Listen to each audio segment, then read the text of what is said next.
Tamil Nadu assembly ఎన్నికల పర్వం మొదలైంది. ఆయా పార్టీలు ఇప్పటికే అభ్యర్థుల జాబితాను ప్రకటించాయి. ఏప్రిల్ 23న తమిళనాడులో ఎన్నికలు జరగనున్నాయి. పార్టీ టికెట్లు ఖరారైన నేతలు నామినేషన్లు కూడా దాఖలు చేస్తున్నారు. ఈ నేపథ్యంలో ఎన్నికల బరిలో నిలుస్తున్న అభ్యర్థులకు సంబంధించిన ఆస్తులు, ఇతర వివరాలు ఆసక్తికరంగా మారాయి. తమిళనాడు రాజకీయాల్లో ఇప్పుడు ఒకే పేరు మారుమోగిపోతుంది. ఆమె లీమా రోజ్. తిరుచి జిల్లా లాల్గుడి నియోజకవర్గం నుండి ఏఐఏడీఎంకే అభ్యర్థిగా పోటీ చేస్తున్న ఆమె ఆస్తుల వివరాలు చూసి దిగ్గజ రాజకీయ నేతలే నోరెళ్లబెడుతున్నారు.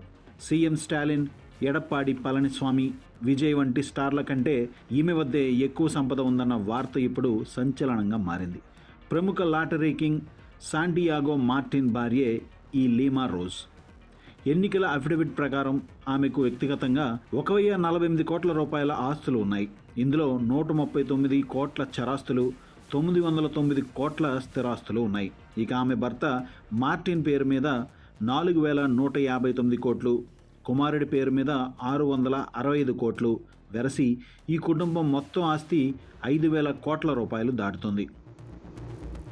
గత ఫిబ్రవరిలో ఎడప్పాడి పళనిస్వామి సమక్షంలో పార్టీలో చేరిన లీమా రోజ్కు వెంటనే లాల్గుడి టికెట్ దక్కింది.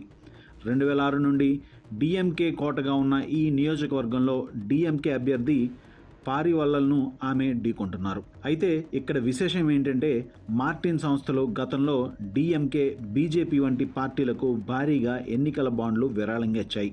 ఒకే కుటుంబం, 3 వేర్వేరు పార్టీలు.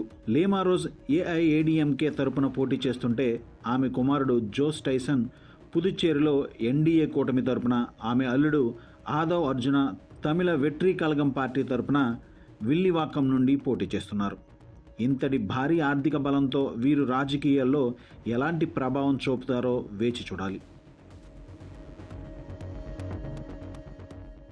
ఇదిలా ఉంటే తమిళనాడులో ఎన్నికల పోరు ప్రధానంగా డిఎంకే నేతృత్వంలోని సెక్యులర్ ప్రోగ్రెసివ్ అలయన్స్ నేతృత్వం, దాని మిత్రపక్షాలైన బీజేపీ, పట్టాలి మక్కల్ కచ్చిలతో కూడిన నేషనల్ డెమోక్రటిక్ అలయన్స్కి మధ్య పోటీ ఉంటుంది. తమిళగ వెట్రీ కజగం పార్టీకి చెందిన విజయ్ తొలిసారిగా ఎన్నికల బరిలో నిలుస్తున్నారు. దీంతో ఈ పోటీకి 3వ కూటమి కూడా తోడయ్యే అవకాశం ఉంది.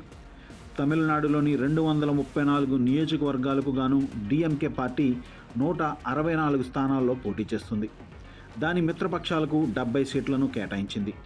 వీటిలో కాంగ్రెస్ పార్టీకు 28 సీట్లు, కమ్యూనిస్ట్ పార్టీ ఆఫ్ ఇండియాకు 5 సీట్లు, సిపిఎంకు 5, వీసీకేకి పార్టీకి 8 సీట్లు, ఎండీఎంకేకు 4 సీట్లు కేటాయించారు. దీంతోపాటు కూటమిలో దేశీయ ముర్పోక్కు ద్రవిడ కజగం పార్టీకు 10 సీట్లు, ఇండియన్ యూనియన్ ముస్లిం లీగ్కు 2 సీట్లు కేటాయించారు.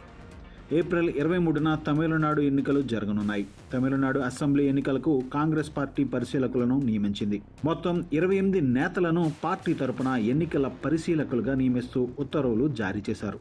వీరిలో తెలుగు రాష్ట్రాలకు చెందిన కాంగ్రెస్ సీనియర్ నేత పల్లంరాజు, మాజీ ఎంపీ మధు యాష్కి గౌడ్ ఉన్నారు. இது 40 வருஷமாக இங்கே எதுவுமே பண்ணாமல் இருந்திருக்கிறாங்க. இதற்கு முன்னாடி நான் மாநில மகளிரணி செயலாளராக எனக்கு பொறுப்பு கொடுத்தாங்க அண்ணன் எடப்பாடியார் அண்ணன் அவர்கள். அந்த இதில் நான் ஒவ்வொரு ஊராக என்னுடைய காரில் போகாமல் வேறு ஒரு காரில் நான் எல்லா கிராமமும் போய் பார்த்தேன். அப்போ இந்த கிராமத்தில் முதலையெல்லாம் அப்போ வரும்போது வாடின முகத்தோடு இருந்தாங்க மகளிர்கள்லாம், பொதுமக்கள் தாய்மார்கள்லாம்.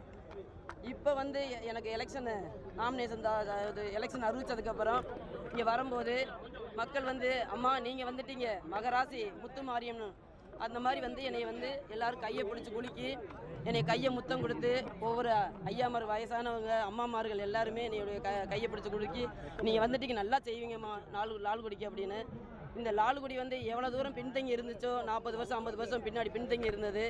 அதை நான் 5 வருஷத்தில் நான் வெற்றி ஆனதுக்கப்புறம், எம்எல்ஏ ஆனதுக்கப்புறம், அண்ணன் எடப்பாடியார் அவர்கள் முதல்வர் வந்ததுக்கப்புறம் அவர்கள் நிறைய முன்னாடி சிஎம்மாக இருக்கும்போது நிறைய முதலமைச்சராக இருக்கும்போது செஞ்சுருக்காங்க. புக்குலாம் நிறைய போட்டிருக்கிறாங்க, அதெல்லாம் வாங்கி பாருங்கள்.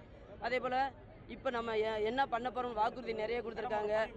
அந்த வாக்குறுதி நிறைய கொடுத்துருக்காங்க, அந்த வாக்குறுதியெல்லாம் நிறைவேற்றுவாங்க. அதேபோல் நானும் சொல்லியிருக்கிறேன், நாங்கள் ஒரு மார்ட்டின் தொண்டு நிறுவனம் வச்சுருக்கிறோம்.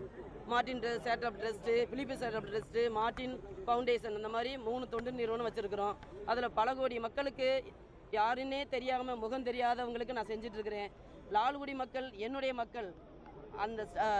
அந்த மக்களுக்கு நான் இந்தியாவிலேயே திரும்பி பார்க்கும் அளவுக்கு, தமிழ்நாட்டையே திரும்பி பார்க்கும் அளவுக்கு லால்குடி தொகுதியை நான் தத்தெடுத்து கண்டிப்பாக இந்த மக்களுக்கு 5 வருஷத்தில் 40 வருஷம் 50 வருஷம் பின்தங்கி இருந்த லால்குடியை நான் வந்து நம்பர் 1 லால்குடியாக நான் மாற்றி